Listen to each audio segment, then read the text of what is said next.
Let's talk about formulation. I wouldn't trouble you guys too much, but let's now just do this one here. How can you design a context-free grammar for this? Right? This one here. I'll give you the solution right away, so I can also use it to present example for formulation. Star variable. So you cannot really have epsilon, so I can wrap around the epsilon by parentheses. Or it could be as many repetition as I like. Oh, sorry. What I meant to do was I can wrap as inside over here. I can have as many repetition as I like, and then, or epsilon, something like that. All right, that's one possible grammar, all right, for the context, for the language. And let's now go over the formal definition very quickly, okay? Let's now see, so it's like a DFA, we'll also get a tuple. So now we got 1, 2, 3, 4 components. Let's just go over that very quickly. So V will be all the non-terminals or variables. So you should want to also get used to non-terminals. And the terminals will be the symbols, alphabet, basically, right? So you can think about this is the terminal, this is the non-terminal. And obviously, you want to make sure they don't really mix with each other. That's why you will see on the slide, there is a condition over here to say they do not overlap, these two. All right? There's only one thing I would like you guys to figure out for me. Only one thing. I'll get there. Terminals and rules. You can see, definitely this is one rule. In terms of the rules, it could be S derives to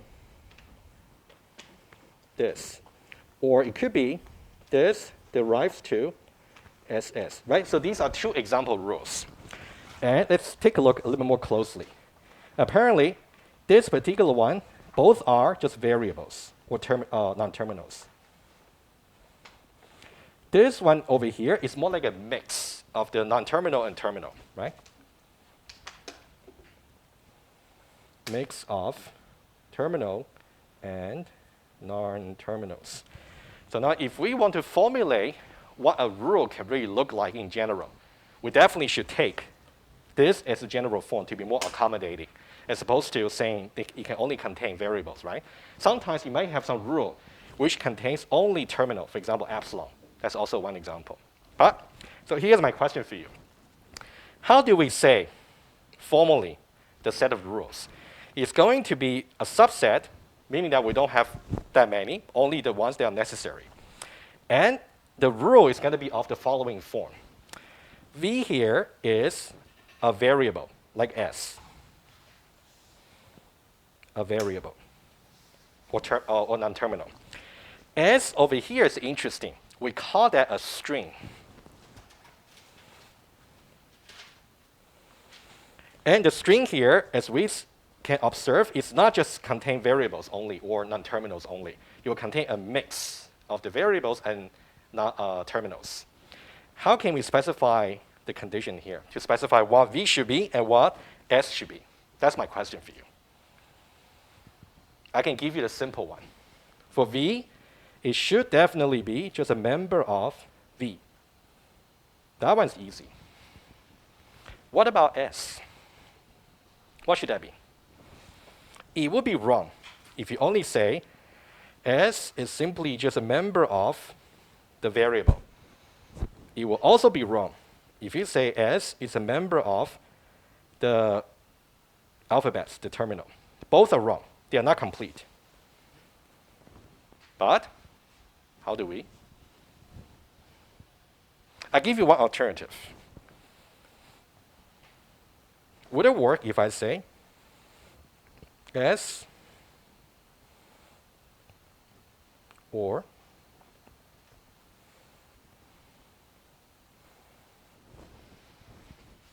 can this work? I'm saying that either S is simply just a sequence of variables, or S is a sequence of alphabets. Still too restrictive. Agree? So that's also not good. We want a mix. This will have to do with our lecture before about specifying alphabets and strings. Anybody want to try? You raise your hand first, yeah.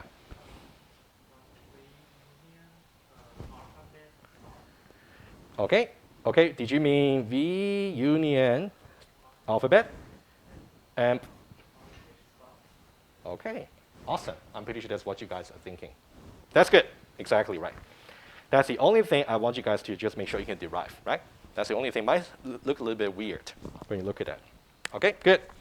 And that's exactly what we have. I want to just show the formal pattern for derivation. And then we'll get to derivation a lot today, either leftmost or rightmost. We also need to talk about it. All right, so let's say we got U, V, and W. They're simply a mix of the terminals and non-terminals. And also we got one variable. And also we got a rule. Okay, so let's make it very general here. So this is a derivation, a single step. You can think about we go from A over here to W over here because we have a rule. A derives W. That's a rule we assume that we have.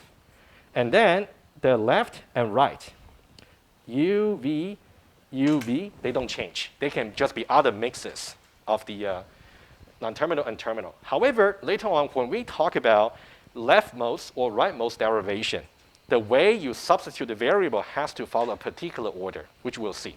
Because the way you do the leftmost or rightmost derivation also can impact how we define ambiguity. We'll see.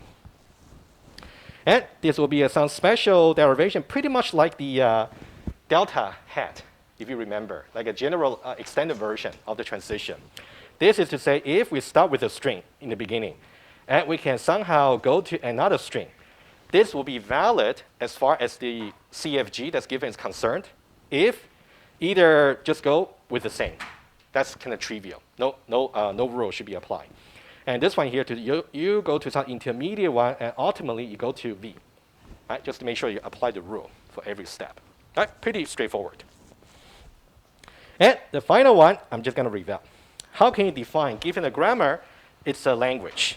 It will simply just be, okay, let's try to read. And this time you can see we only got sigma star, because when you talk about members in a language, there should be no non-terminals.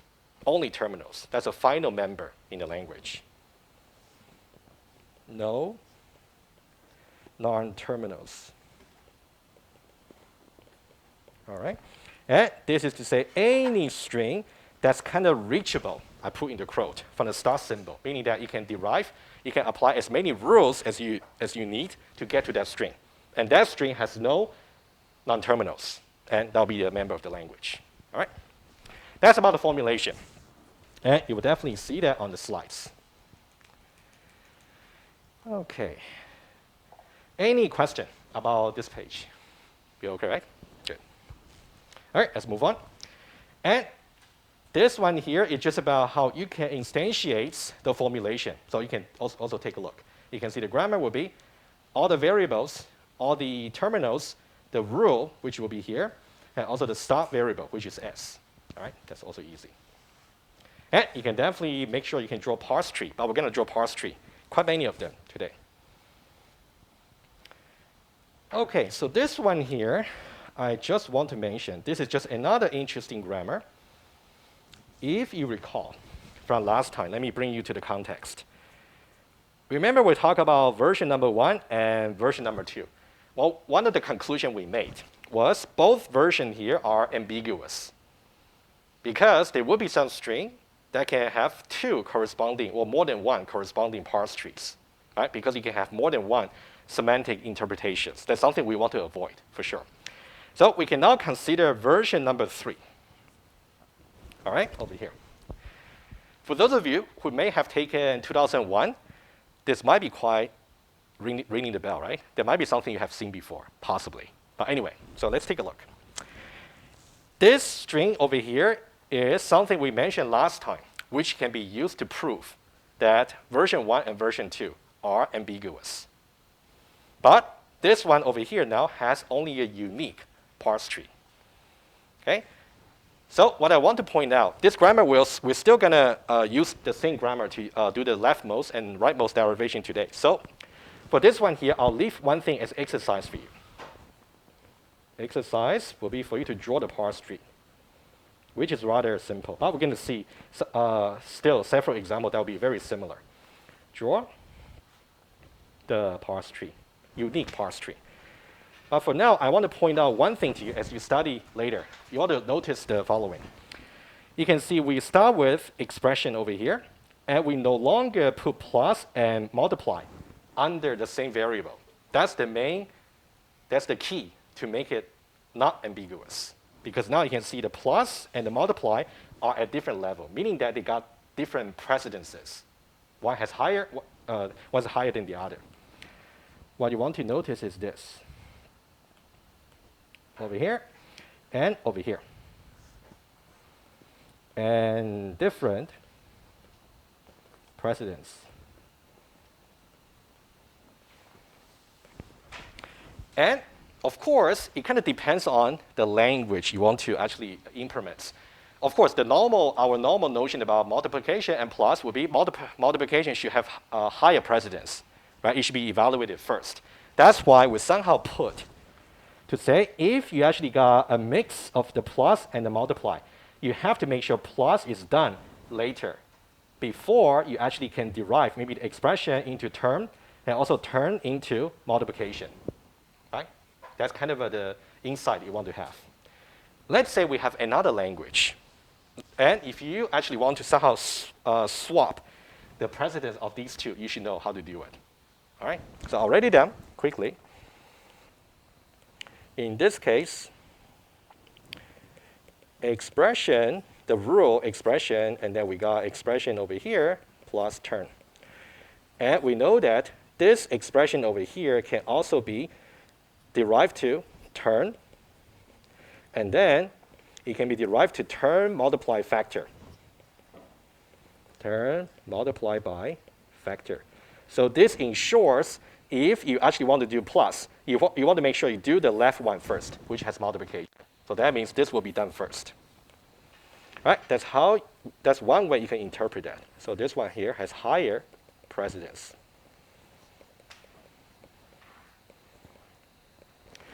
In antler 4, I believe, if you want to specify in terms of the operator precedence, either you can use this kind of style by creating more variables, or you can actually have some declaration outside of the rules to do that. You can definitely explore that option for your project if you want to specify precedence. All right, good.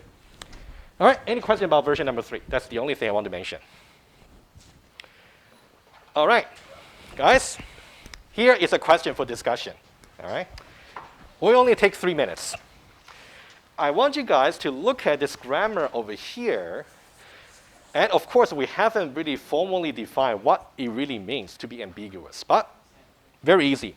If you can find any string that can have different parse trees using the rule, that means the language is ambiguous.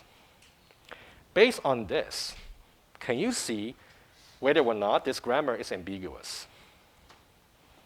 Of course, since I'm asking you, it's got to be ambiguous. But now, your job is to find some weakness.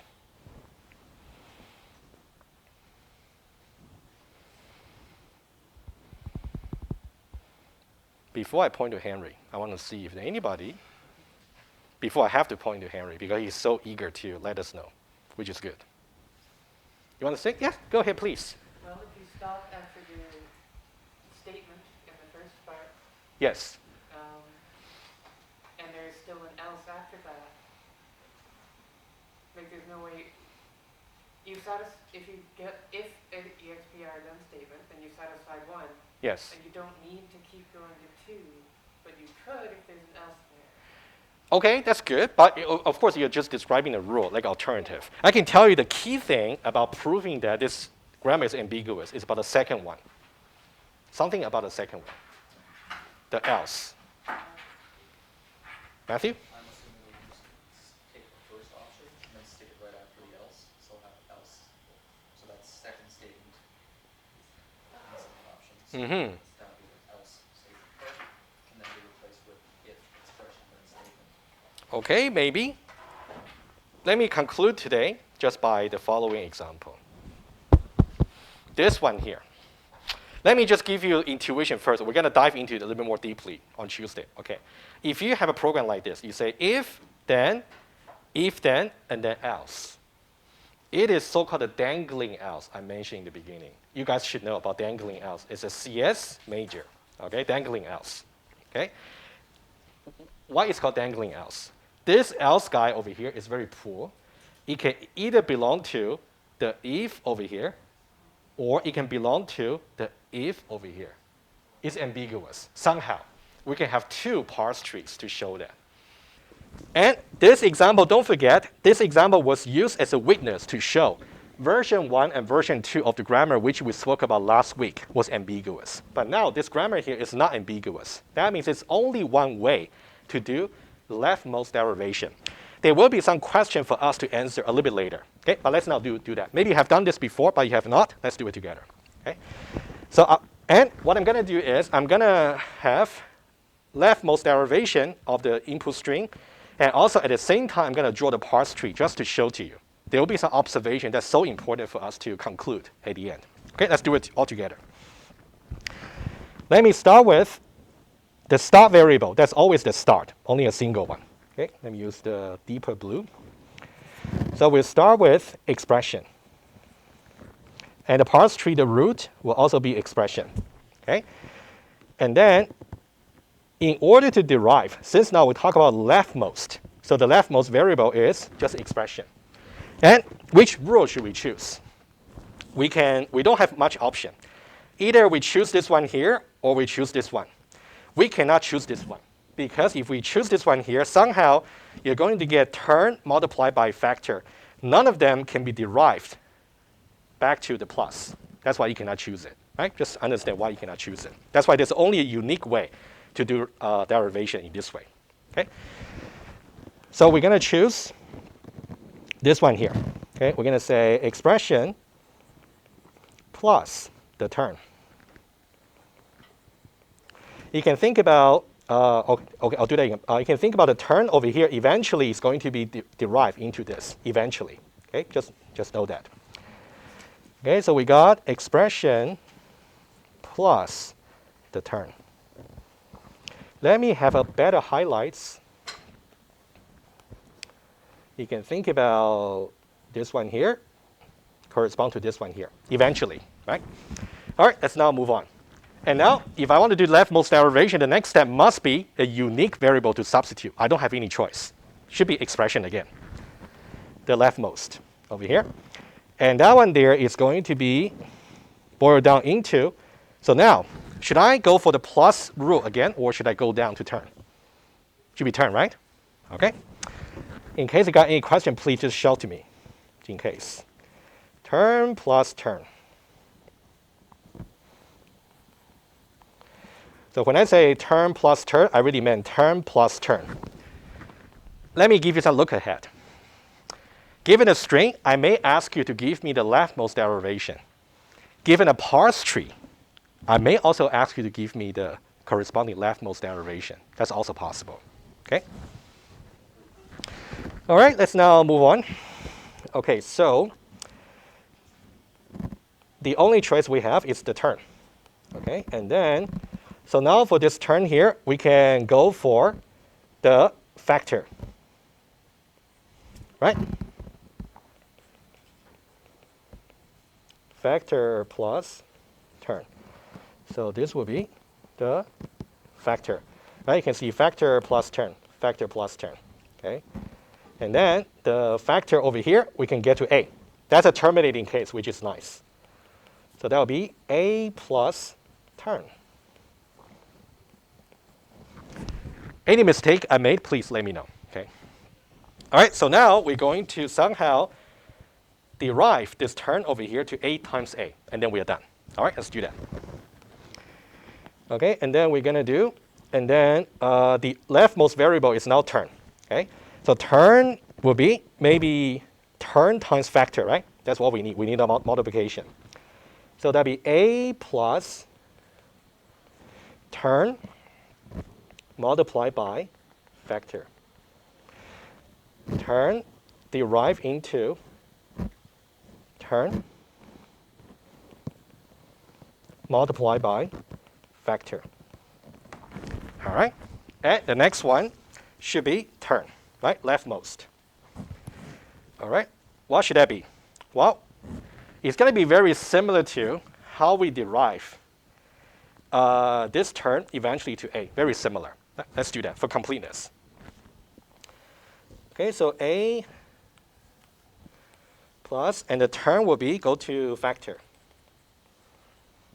Multiply by factor. Turn, go to factor. And of course, factor will go to A. So this factor over here, leftmost. And then we're going to do A plus factor go to A, multiply by factor. We're almost done. We just need one more. Okay, but so far we got factor and derived to A. And this factor, the leftmost, should also be derived to A. A plus A multiplied by A. Right? That's the leftmost. That's the complete leftmost derivation. You guys should know how to do. But you got a solution already in the slide. Are we okay so far? Okay, just make sure you can do it. But for the rightmost derivation, I'll leave that as exercise for you. You can compare your answer with the slides. And several things. Number one, given a string, you want to determine whether or not you can get a leftmost derivation, number one. Number two, given a leftmost derivation, can you draw the corresponding parse tree? Given a parse tree, can you write down the corresponding leftmost derivation? So these are the three things you should know how to do. Okay?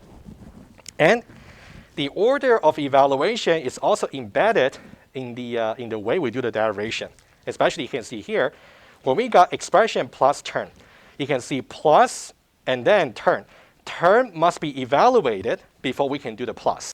And the turn itself will evaluate into A plus times A. This tells us we must evaluate A times A first before we can do the plus. Right? So for this part here, this is how you can explain. The order of evaluation is really something you would like to see over here. So before plus can be applied, turn must be evaluated first, which will be this particular subtree. And of course, you got to do lots of tree traversal for your project. That's something I'm pretty sure you'll pick up when you do the project. All right? Okay, it's just a few more observations. A parse tree may correspond to, number one, multiple derivation. All right? There's something I want to clarify as well. There is only one derivation over here, only a single one.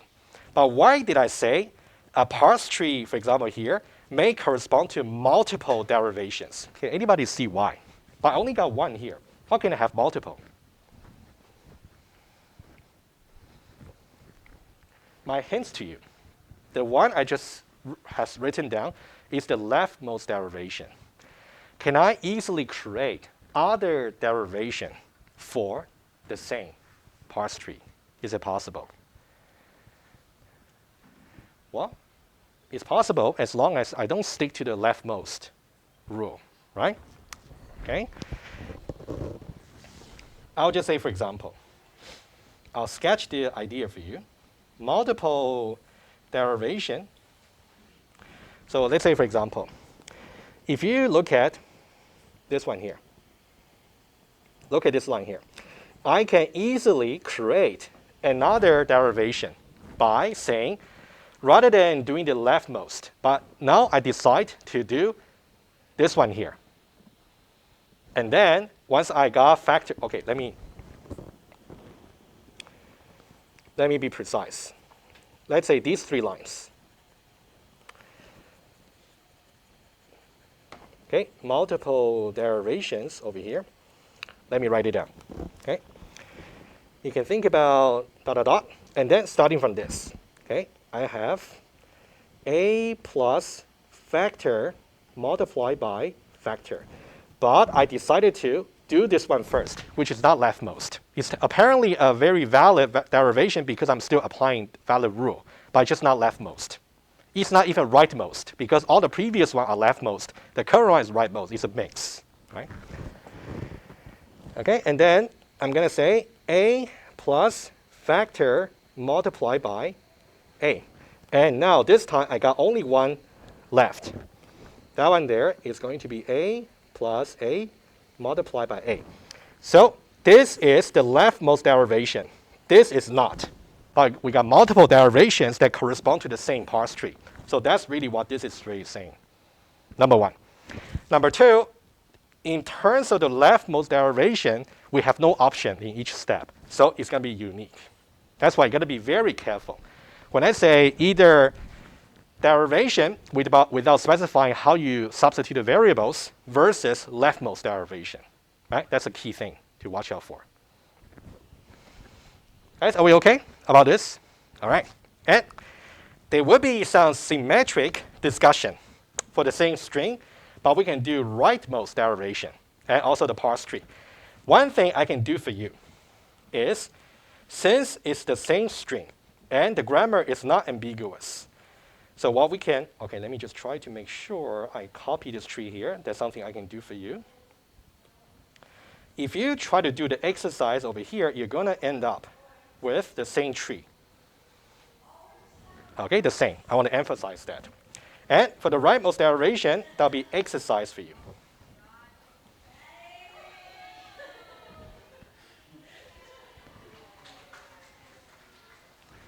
Wow, I'm glad they're happy. Yeah. Yeah, being happy is important. All right, exercise for you, right? And over here, very quickly. And what I want you to see is about the order of evaluation. If you do the leftmost derivation, you should be able to make the same observation as I did earlier. That's number one, okay? And then multiple derivation, you can easily modify one of the orders not to be rightmost. That's going to create another derivation. That's neither leftmost nor rightmost. But for the rightmost derivation, it's going to be unique. All right? Guys, any question about this? Right? I don't think it's a good idea for me to do rightmost derivation as well. Everybody's going to get bored. Right? There's no point. We can dedicate more time for discussing composite pattern. Okay. All right, awesome. And the next two pages are simply just considering just a different string, okay? And this, okay, let me just say this. The reason that I want to have two example strings is this. This is the first string, leftmost and rightmost. Second string, leftmost and rightmost. And you can see here, we don't have any parentheses, but because the grammar is unambiguous. So we're going to do multiplication first, followed by addition. But what if we want to do addition first before multiplication? In that case, we're going to have the parentheses to force the order of evaluation. So this exercise over here, you just make sure, number one, you can still do the derivation. Number two, you can still observe the parse tree. Okay, that's the second example. Thank you, William. That's good. At the same time, just stop. Yeah, anyway, thank you. Yeah, guys, any question about this, right? I already said, I think these two examples are important for you to see when the grammar is actually not ambiguous, and if you want to force the order of evaluation, you need parentheses. That's the main point, okay? Okay. And final bits to go over before we go to the composite. One slide here about the definition for. Okay, good. Let's say a string may have more than one derivations, either leftmost or rightmost or something in between when you create any inconsistent substitution for the order. Okay, so here is one question, which is quite obvious. If I got distinct derivation for the single string, does it really mean I got distinct parse trees? Does it, or does it not? Before I point to Henry. Henry, yes. Is this true or false in general? I don't want to be smart about it, but if you have multiple If you got, not necessarily always, sometimes maybe. Mm-hmm. Like, means the leftmost and rightmost derivation correspond to the same parse tree. Oh, for the same string, yes. I thought you just say just multiple arbitrary derivation, yes. So here, okay, let's say for the same string, if I can give you different derivation for the same string, are they going to correspond to the same parse tree? Say it again. Basically over there. The statement there. So, same string and different derivations. No, I have different parse trees. They might have different parse tree. Why? Is the parse tree ambiguous? Then I You mean if the grammar is ambiguous, or? if grammar is ambiguous, I can have different parse trees, and each of those parses will have a distinct Yeah, that's true. Okay, the grammar may be ambiguous, right? Unless I say distinct derivation for string given that the grammar is unambiguous. Right? In that way, it will be true rather than false. Very good. Okay. Okay, so that's really important for you to get through. And then that's the example we just went through.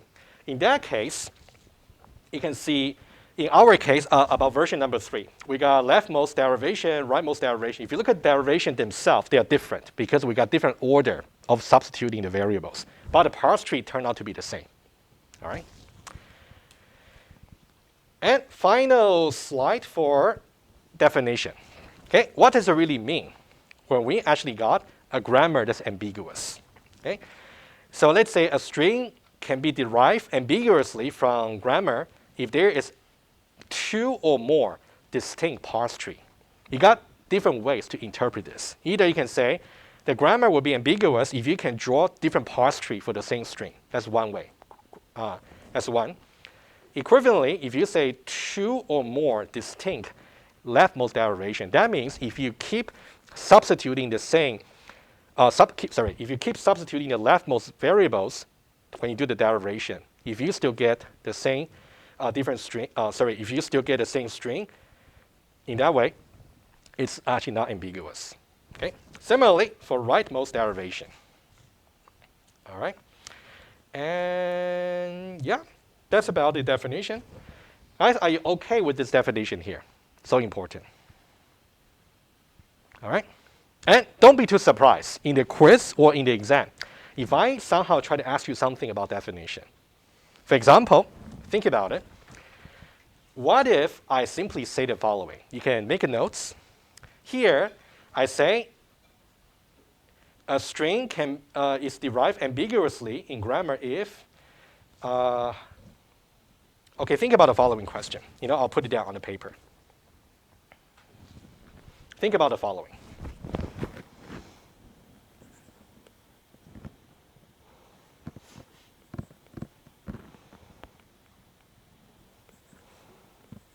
Grammar is ambiguous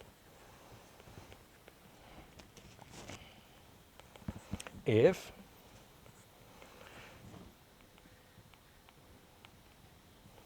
there is a string for which there are 2 or more derivations. Right? And based on your understanding, think about the answer to this question and justify. Right? Exercise for you. Think about it. Okay. All right. This one here is something we covered before. It's just basically for the same string, you can draw different parse tree. Right? And this is what we discussed last time about the dangling else. We already saw that.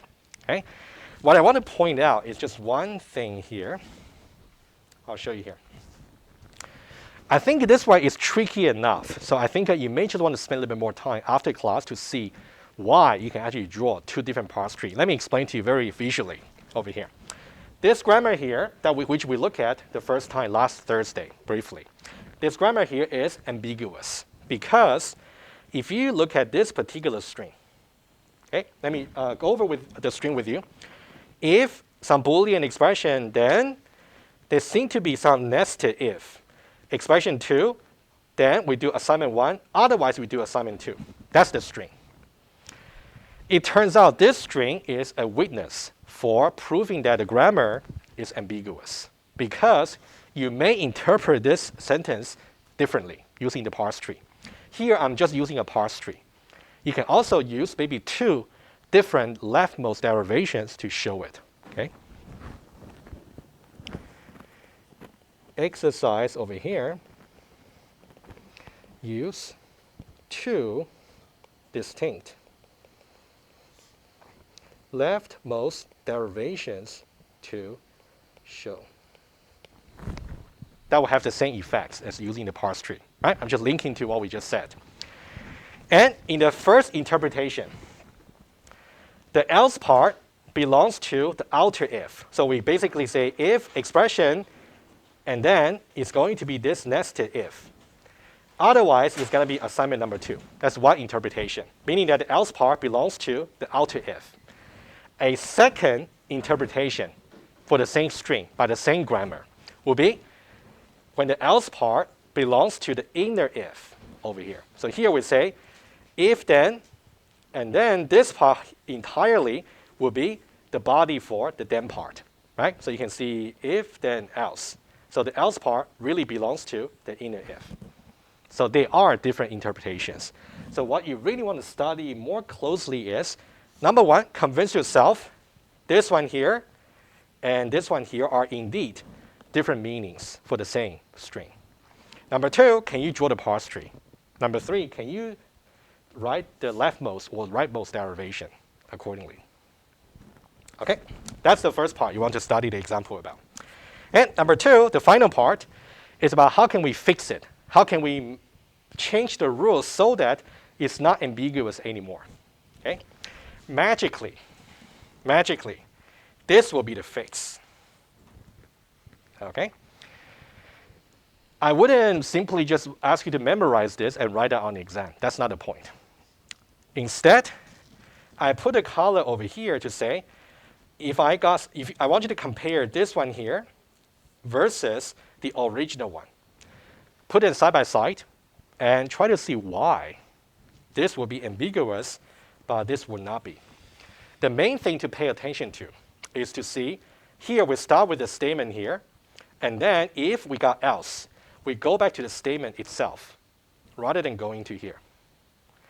For this part over here with else, which might happen here, if we also got some else part, we also got with else, which will also go back to itself rather than go back to the statement. So we don't have any circularity. That's the key observation you want to have. When you want to convince yourself, this will be the fix. All right? That would be something I would suggest you actually spend some time looking at. The dangling else problem is a very famous one. You want to definitely know what it is about and also have some solution for that.